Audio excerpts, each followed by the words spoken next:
Qizlar, bugungi darsimizda bahor salatini birgalikda tayyorlaymiz hamda mana bu joyda ko'rsatilgan meva va sabzavotlarni birgalashib carving usulida bezashni o'rganamiz.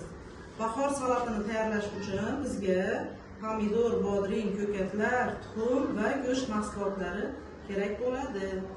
Demak, sizlarga hozir men ko'rsatib o'rgataman. Keyin hammamiz birgalikda amaliy mashqlar metodidan foydalanib bahor salatini tayyorlaymiz va sabzavotlarimizni carving usulida kesishni o'rganamiz.